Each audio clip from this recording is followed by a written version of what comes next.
नमस्कार दोस्तों, मेरा नाम है सचिन यादव और मैं आपका स्वागत करता हूं सचलक्ष्य ग्रुप के एक और चैनल सचलक्ष्य ग्रुप एकेडमिक्स में, जहां पर आपको एकेडमिक सब्जेक्ट से रिलेटेड वीडियोस देखने को मिलती रहती हैं। फिलहाल आज की वीडियो में हम बात करेंगे इंग्लिश का टॉपिक टेंस, और टेंस को पूरा डिटेल में समझने वाले हैं। बहुत ही ज़्यादा डिमांडिंग वीडियो ये, स्टूडेंट्स ने काफ़ी डिमांड की थी कि सर टेंस पे वीडियो बनाइए। तो मैं उससे पहले आपको ये समझाना चाहता हूँ कि ये जो वीडियोस बनेंगी टेंस के ऊपर, ये 3 तरीके से बनेंगी। पहला तो एक सिंगल यानी कि आप प्रेजेंट के इंडेफिनिट के ऊपर एक वीडियो मिलेगी आपको, फिर प्रेजेंट कॉन्टिन्यूस के ऊपर, प्रेजेंट परफेक्ट के ऊपर, प्रेजेंट परफेक्ट कॉन्टिन्यूस की तरह, और इस तरीके से सो ऑन, इस तरीके से वीडियो सिंगल टेंस पे और उनके सब पार्ट्स पे बनेंगी।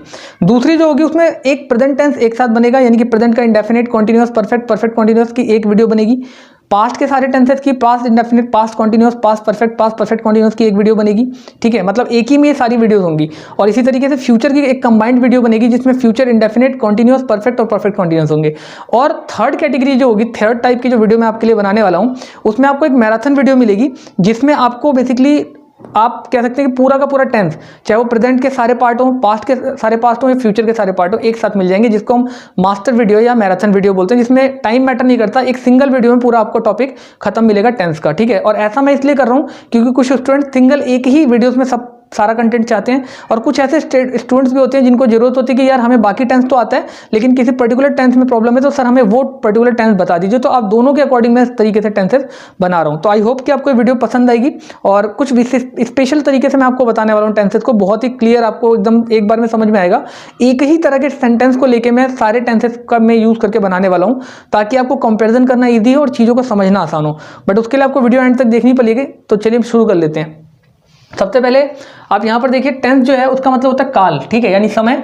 तो बोला there are 3 type of tenses, 3 तरह के टेंसेस हैं हमारे पास। ठीक है, मेनली अगर हम बात करें तो प्रेजेंट टेंस है जिसको वर्तमान काल कहते हैं, यानी कि जो समय चल रहा है। पास्ट टेंस यानी कि भूतकाल, जो बीत गया समय। ठीक है, और फ्यूचर टेंस यानी कि भविष्य काल, यानी जो समय अभी आने वाला है।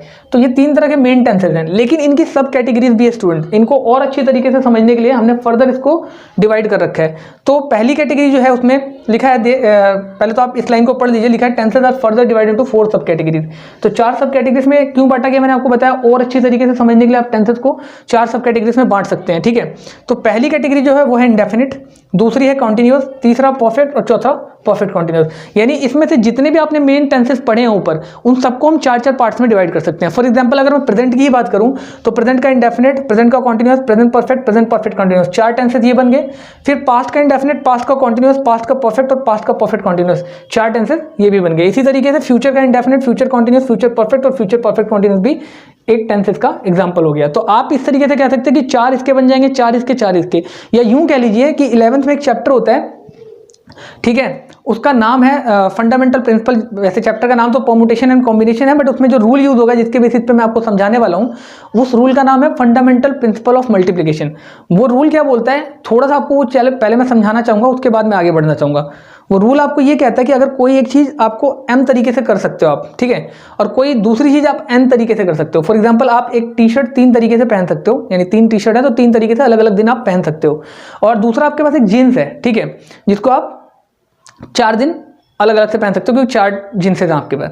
तो आप दोनों को अगर आप देखना चाहते हो कि कंबाइन करके कितने कॉम्बिनेशंस बना सकते हो, तो उसके लिए आपको करना क्या पड़ेगा कि जितनी टी शर्ट के नंबर ऑफ वे हैं और जितने जीन्स के नंबर ऑफ वे हैं, दोनों को मल्टीप्लाई कर दो, यानी कि m इंटू n आपके टोटल नंबर ऑफ वे हो जाएंगे। तो उसी तरीके से मैं आपको बोलूँ कि मेन आपके पास 3 तरह के टेंसेज हैं, ठीक है, और 4 उनके सब पार्ट है, तो टोटल आपके पास 12 टेंसेज बनने को मिलेंगे। ठीक है ना, तो ये यहां तक की बात है। आई होप आपको समझ में आ गया होगा। ठीक है, आप इसको नोट कीजिए, तब तक मैं आपको आगे बताता हूं। तो स्टूडेंट्स अब थोड़ा सा बोर्ड पर सामने देखिएगा। देखिए टेंस जो है वो बेसिकली एक तरह के वाक्य ही होते हैं। ठीक है, तो हमको टेंस को समझने से पहले ये समझना पड़ेगा कि वाक्य कितने प्रकार के होते हैं। ठीक है, तो सबसे पहले मैं आपके वाक्य के प्रकार बता रहा हूँ। ठीक है, आपके सामने कुछ वाक्य के प्रकार हैं, उनको एक एक करके मैं आपको समझा रहा हूँ। इसके बाद हम वाक्यों में प्रयोग होने वाली चीज़ों को समझेंगे कि यानी क्या क्या ऐसे फैक्टर्स हैं जो वाक्यों को इफेक्ट करते हैं। ठीक है, यानी कौन कौन सी चीज़ें हैं जो वाक्यों में प्रयोग होती हैं, वो समझेंगे, देन जाके हम टेंसेस को स्टार्ट करेंगे।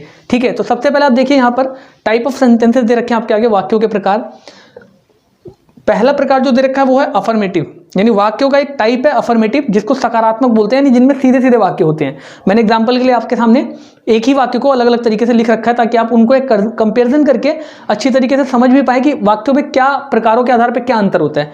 तो पहला जो अफर्मेटिव टाइप का, सकारात्मक टाइप का जो वाक्य है, सेंटेंस है, वो है राम बाजार जाता है। ठीक है, अगर हम इसी को नेगेटिव में कन्वर्ट करते हैं या इसी का नेगेटिव लिखते हैं तो उसमें नकारात्मकता यानी कि नहीं वर्ड आ जाता है, तो राम बाजार नहीं जाता है। ठीक है, राम बाजार जाता है अफर्मेटिव हो गया सकारात्मक, और राम बाजार नहीं जाता है ये क्या हो गया, नेगेटिव हो गया। फिर है इंट्रोगेटिव, कहते हैं ना पुलिस वाले कि हम आपसे इंटरोगेशन करना चाहते हैं, यानी हम आपसे प्रश्न पूछना चाहते हैं। तो इंट्रोगेटिव वाक्य ऐसे होते हैं जिनमें प्रश्न पूछा जाता है, तो इनको प्रश्नवाचक सेंटेंस यानी कि वाक्य बोला जाता है। तो इसमें पूछा जाएगा जैसे क्या राम बाजार जाता है, क्या राम बाजार जाता है। इसके बाद इंट्रोगेटिव नेगेटिव, यानी प्रश्न तो पूछा जाएगा लेकिन नकारात्मक के भाव से, नकारात्मकता के भाव से, यानी प्रश्न पूछा जाएगा लेकिन उसमें एक नहीं का फैक्टर भी होगा। फॉर एग्जांपल अगर आप यहां पर देखें तो क्या राम बाजार नहीं जाता है, प्रश्न पूछा जा रहा है लेकिन नकारात्मकता का भाव है कि क्या राम बाजार नहीं जाता है। ठीक है, इस तरह की चीजें। फिर इसको हम प्रश्नवाचक नकारात्मक वाक्य बोल सकते हैं, इंट्रोगेटिव नेगेटिव को। फिर आपके पास दो कैटेगरी और होती है वाक्यों की, जिसको हम WH फैमिली के वाक्य बोलते हैं। हालांकि ये निकले इंट्रोगेटिव और इंट्रोगेटिव नेगेटिव से ही हैं, लेकिन इनमें WH का फैक्टर आ जाता है। अभी WH फैमिली क्या होती है ये आपको मैं अभी थोड़ी देर बाद समझाऊंगा, लेकिन फिलहाल के लिए आप इतना समझ लो कि WH फैमिली वो होती है जिनमें जो सेंटेंसेज या जो वाक्य जिनमें WH का फैक्टर होता है, WH से प्रश्न पूछे जाते हैं। जैसे वाई में WH आ गया, व्हेन, हाउ, वेयर, इन सब में WH से स्टार्ट हो रहा है, कहीं ना कहीं इन शब्दों के बीच में WH आ रहा है जो क्वेश्चन के रूप में पुट हो रहा है। फॉर एग्जांपल वाई लिखते हैं, ठीक है, तो वाई में WH आता है। जैसे हम अगर वाई लिखें कहीं पे तो वाई के अंदर WH आता है। अगर आप यहाँ पे ध्यान से देखें, मैं वाई लिखूं या वैन लिखूं तो इसमें WH आता है। ठीक है, तो ये WH एक क्वेश्चन मार्क का काम करता है। क्यों? क्योंकि ये कहीं ना कहीं अपने आप में एक प्रश्न है। तो WH फैमिली के भी इंट्रोगेटिव होते हैं। ठीक है, WH फैमिली इंट्रोगेटिव यानी कि प्रश्नवाचक वाक्य तो होते हैं लेकिन साथ में WH फैमिली के होते हैं ये। ठीक है, तो WH फैमिली के इंट्रोगेटिव, जिसमें राम बाजार क्यों जाता है, क्यों ये जो है ये WH फैमिली का एक मेंबर है, दैट इज वाई इसको हम WH फैमिली के इंट्रोगेटिव बोल रहे हैं। फिर WH फैमिली के इंट्रोगेटिव नेगेटिव सेंटेंस जैसे राम बाजार क्यों नहीं जाता है। ठीक है, समझ पा रहे हैं आप मैं क्या बोल रहा हूँ। मतलब WH फैमिली जो होती है एक तरीके से कुछ ग्रुप है वर्ड्स का जिसमें WH से स्टार्ट होने वाले क्वेश्चन वाले सेंटेंसेस बनते हैं। जैसे WH से स्टार्ट होता है वाई, वाई का मतलब होता है क्यों, तो ये एक प्रश्न पूछ लिया गया। व्हेन, व्हेन का मतलब होता है कब, उसमें भी WH आ गया स्टार्टिंग में। वेयर मतलब कहाँ, उसमें भी WH आ गया। तो ये सारे WH फैमिली के ग्रुप होते हैं, और इन ग्रुप में से अगर कोई भी वर्ड पर्टिकुलरली यूज किया जा रहा है सेंटेंस में तो वो WH फैमिली का प्रश्नवाचक वाक्य बन जाता है। ठीक है ना, और अगर उसमें नकारात्मकता भी है साथ में, यानी कि बाजार क्यों नहीं जाता है टाइप में आ जाता है, नहीं भी आ रहा है साथ में, तो फिर वो WH फैमिली का इंट्रोगेटिव नेगेटिव बन जाता है। कंपेरिजन के लिए आपके सामने वाक्य है, अफर्मेटिव हो गया राम बाजार जाता है, नेगेटिव हो गया राम बाजार नहीं जाता है, इंट्रोगेटिव क्या राम बाजार जाता है, और इंट्रोगेटिव नेगेटिव क्या राम बाजार नहीं जाता है। यहां तक तो नॉर्मल सेंटेंसेस थे। ये जो दो हैं ये इन्हीं दोनों में से, इंट्रोगेटिव और इंट्रोगेटिव नेगेटिव में से ही निकल के आए हैं। इनमें पहला है राम बाजार क्यों जाता है, यानी WH फैमिली का इंट्रोगेटिव, और दूसरा है राम बाजार क्यों नहीं जाता है, यानी WH फैमिली का ही इंट्रोगेटिव नेगेटिव। तो आई होप आपको यहां तक समझ में आ गया होगा। ठीक है, तो स्टूडेंट्स उसके बाद हम बात कर लेते हैं थोड़ा सा वाक्यों के भाग की, मतलब पार्ट ऑफ सेंटेंसेस। जब हम कोई वाक्य बनाते हैं तो हमें उसमें ये भी पता होना चाहिए टेंस बनाने से पहले, टेंस सीखने से पहले, कि वाक्यों में कौन कौन सी चीज़ें यूज होती हैं और किस ऑर्डर में यूज होती हैं। ठीक है, तो ये मैं आपको पहले समझा रहा हूँ कि पार्ट्स ऑफ सेंटेंसेस यानी कि वाक्यों के भाग, वाक्यों में क्या क्या चीज़ें यूज होती हैं। देखिए ये अफर्मेटिव वाक्य है। ठीक है, अभी हमने पीछे पढ़ा था अफर्मेटिव नेगेटिव वाक्यों के प्रकार, तो ये वाक्यों में अफर्मेटिव है और ये नेगेटिव है। मैंने दो वाक्यों के थ्रू, दो सेंटेंसेस के थ्रू आपको चीज़ें समझाने की कोशिश की। थोड़ा सा बोर्ड पर आप ध्यान दीजिएगा जिन चीज़ों पर मैं हाईलाइट करूंगा। देखिए सेंटेंस रखा है, पिछला ही वाक्य, सेम वाक्य को लेके हम पूरे टेंस में चलेंगे ताकि आपको कंपैरिजन इजी हो। बोले राम बाजार जाता है। ठीक है, अब इसमें आप देखिए इसका सेंटेंस बनेगा राम गोज टू मार्केट। ठीक है, आपको मैं बताऊंगा प्रेजेंट इंडेफिनिट का ये टेंस है, जब मैं रूल्स बताऊंगा तब आप बना पाओगे, लेकिन फिलहाल के लिए आप इतना समझो कि ये एक अफर्मेटिव सेंटेंस है प्रेजेंट इंडेफिनिट का, और ये उसका नेगेटिव सेंटेंस है।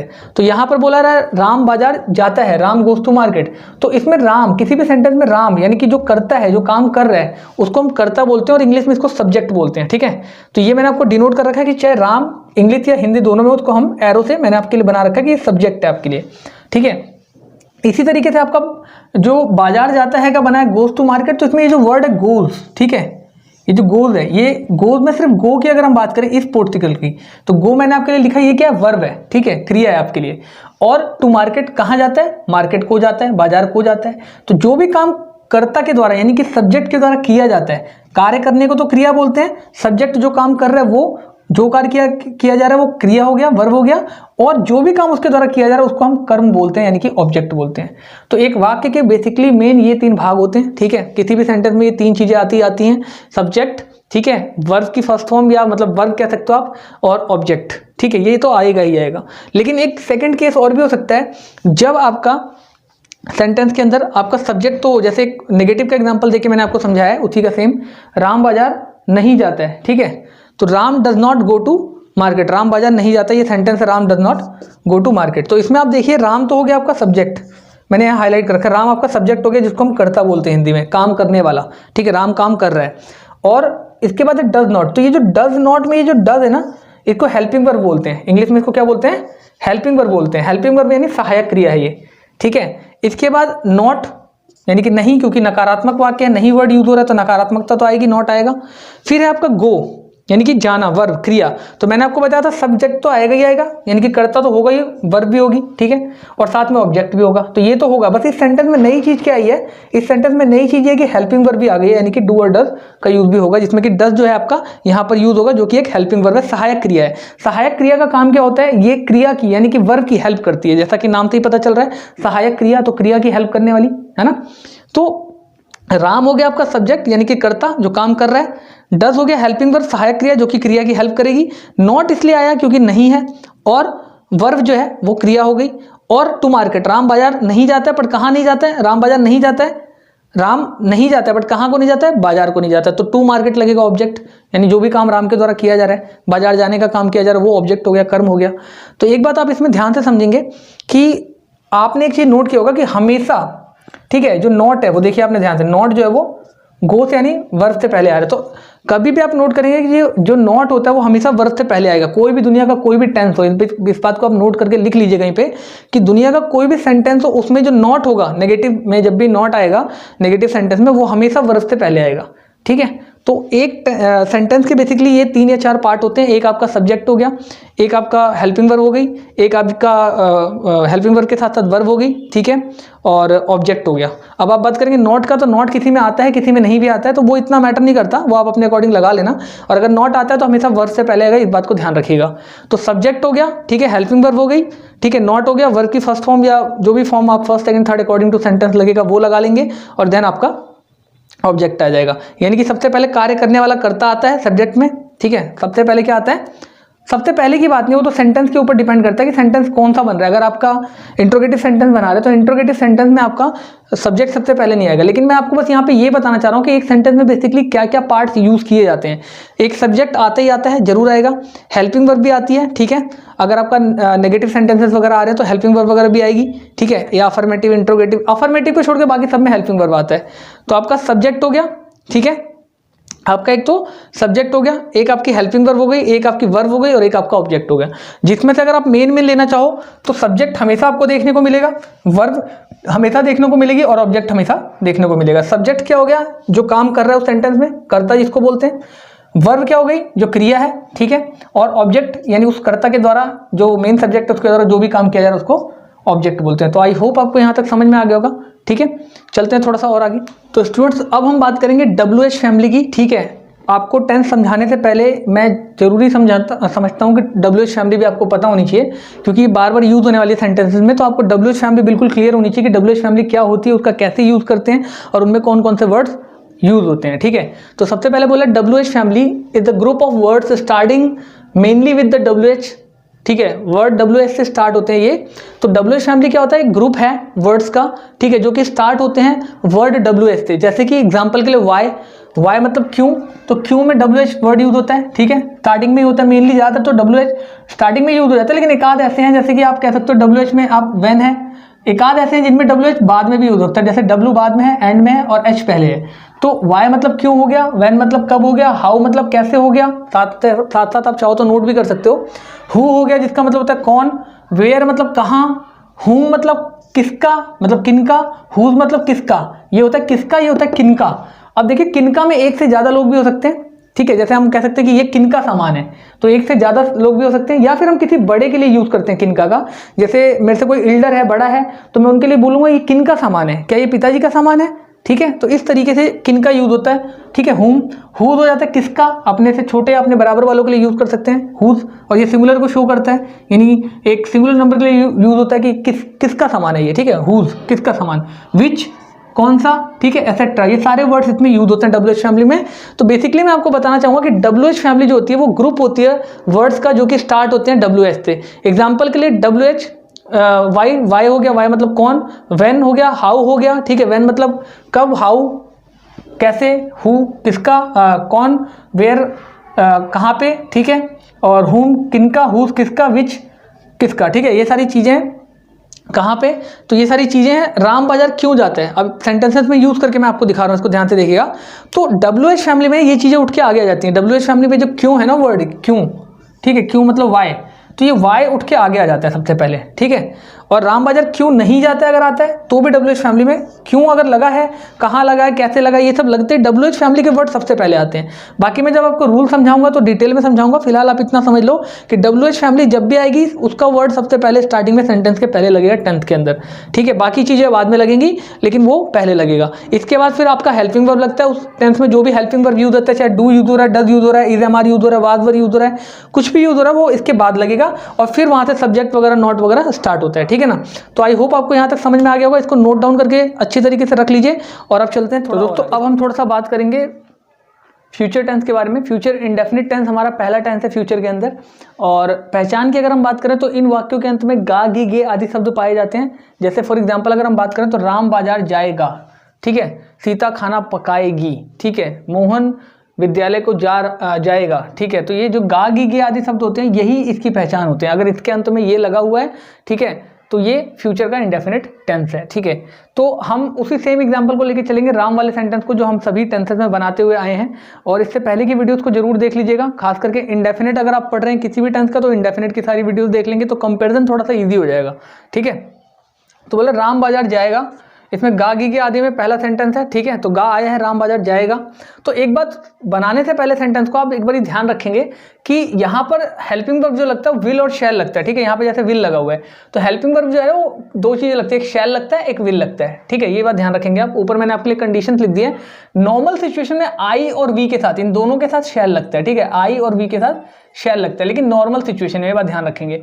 और एब नॉर्मल अगर सिचुएशन होगी, एब नॉर्मल मतलब यानी बहुत अच्छी भावनाएं हैं, जैसे प्यार है, ठीक है, या फिर विश्वास है, या कोई और बहुत ही टेम्परामेंट वाली भावनाएं, गुस्सा है, ठीक है, कोई प्रतिशोध लेने की भावना है, या फिर आप कह सकते हैं कि कोई कसम है, वादा है, तो एबनॉर्मल सिचुएशन कहलाती है वो। तो एबनॉर्मल सिचुएशन में जो है वो रिवर्स हो जाता है, ठीक है। रिवर्स होने का मतलब है कि आई और वी के साथ, आई और वी के साथ एबनॉर्मल सिचुएशन में किसका यूज होगा, विल का यूज होगा, ठीक है। आई और वी के साथ विल का यूज होगा, बाकी सबके साथ शैल का यूज होगा, ठीक है। लेकिन अगर नॉर्मल सिचुएशन की बात करें तो आई और वी के साथ जो है वो शैल का यूज होता है नॉर्मल सिचुएशन में, और नॉर्मल ही सिचुएशन में विल का अदर्स के साथ यूज होते हैं। मतलब आई और वी के अलावा बाकी जितने भी बचते हैं, ही, शी, इट वगैरह, ठीक है, ही, शी, इट जितने भी हैं, चाहे आप ही की बात करें, शी की बात करें, ठीक है, इट की बात करें, किसी की भी बात करें, तो विल का यूज होगा इनके साथ, ठीक है। चाहे वो किसी का नाम हो, जैसे यहाँ पे राम है तो उसके साथ विल लगेगा, ठीक है, क्योंकि नॉर्मल सिचुएशन है, राम बाजार जाएगा सेंटेंस है।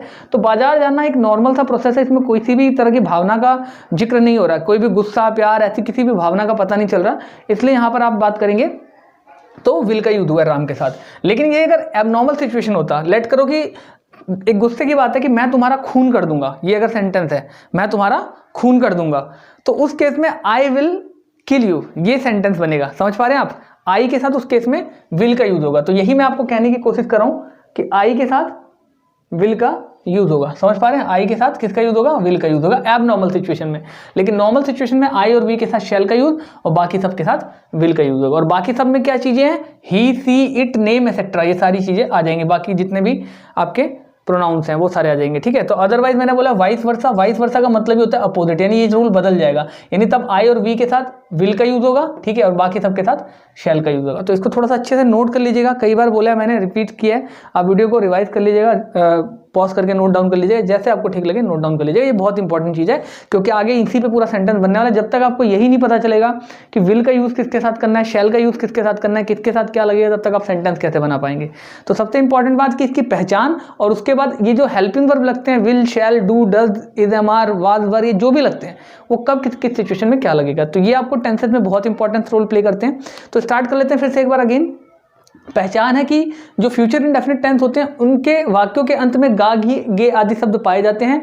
राम बाजार जाएगा, ठीक है, ये पहला हमारा सेंटेंस है, राम बाजार जाएगा, और इस गा की वजह से ही ये फ्यूचर का इंडेफिनिट टेंस है, ठीक है, क्योंकि पहचान बोलती है कि गा, गी, गे होगा तो फ्यूचर का इंडेफिनिट टेंस होगा, ठीक है। इसके बाद अफर्मेटिव बना रहे सबसे पहला टाइप सेंटेंस, ठीक है। तो राम विल क्योंकि ये नॉर्मल सिचुएशन है और नॉर्मल सिचुएशन में बोलता है कि आई और वी के साथ शैल लगेगा, तो आई और वी तो है नहीं, और अदर्स के साथ क्या लगेगा, विल लगेगा, तो इसलिए राम के साथ क्या लगा है, विल लगा है, तो राम विल। फिर है गो, क्योंकि बाजार जा रहा है तो गो टू कहाँ जाएगा, मार्केट जाएगा। ये बहुत सिंपल सा सेंटेंस है, Ram will go to market, ठीक है। और मैं एक ही सेंटेंस का बार बार एग्जांपल लेके आपको इसलिए समझा रहा हूँ क्योंकि कंपैरिजन करना इजी रह जाएगा, ठीक है ना। तो अब देखिए यहाँ पर रूल बोलता है, हैश में आपके लिए मैंने रूल लगा रखे हैं, हैशटैग जितने भी हैं उसमें आपके सारे रूल्स हैं।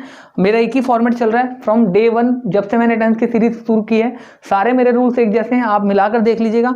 सारी वीडियोस को देखेंगे अगर आप स्टार्टिंग से, प्रेजेंट इंडेफिनिट, पास्ट इंडेफिनिट, सारी वीडियोस को स्टार्टिंग से देखिएगा, आपको एक एक चीज क्लियरली समझ में आएगी। ना समझ में आए तो रिवाइज करके करिएगा, और तब भी ना समझ में आए तो आप कमेंट सेक्शन में मेरे से पूछ सकते हैं। डिस्क्रिप्शन बॉक्स में मेरा मोबाइल नंबर है, वहां पे भी व्हाट्सएप करके पूछ सकते हैं, मैं इतनी सहायता देने के लिए भी आपको तैयार हूं। तो राम बाजार जाएगा, Ram will go to market, ठीक है, Ram will go to market. तो Ram will go to market में राम सब्जेक्ट हो गया, फिर शैल या विल में से कुछ आएगा, उसके लिए मैंने आपको रूल बता दिया है। नॉर्मल केस में आई और वी के साथ जो है वो शैल आता है, बाकी सबके साथ विल आता है, और नहीं तो फिर वाइस वर्सा पलट जाता है। फिर वर्ब की फर्स्ट फॉर्म ये रहा गो, और फिर यहाँ पे ऑब्जेक्ट, ठीक है ना, तो ईजी है। फिर राम बाजार नहीं जाएगा, नेगेटिव सेंटेंस आ गया। नेगेटिव सेंटेंस के केस में क्या होगा, राम बाजार नहीं जाएगा कि राम, ठीक है, will not go to market, Ram will not go to market, सिर्फ नॉट आ जाता है और वर्ब से पहले नॉट आ जाएगा, ये बात भी आपको पता है। तो सेम बन जाएगा, राम यानी सब्जेक्ट, फिर विल या शैल में से विल आ जाएगा, क्योंकि राम जो है उससे नॉर्मल सिचुएशन में विल लगेगा उसके साथ, तो सब्जेक्ट प्लस विल, ठीक है, फिर प्लस नॉट, फिर वर्ब की फर्स्ट फॉर्म प्लस में ऑब्जेक्ट। तो ये रहा वर्ब की फर्स्ट फॉर्म गो, और ये रहा ऑब्जेक्ट टू मार्केट, ठीक है। और विल और शैल में से आपको पता है विल आ जाएगा, और सब्जेक्ट तो आपको पता है राम है, ठीक है।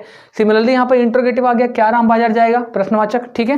तो यहाँ पर will Ram go to market, ठीक है। तो विल या शैल में से आपको पता है विल लग गया यहाँ पे राम के साथ, तो हेल्पिंग वर्ब उठ के आगे आ जाता है, यहाँ पे हेल्पिंग वर्ब विल है तो विल उठ के आगे आ जाएगा।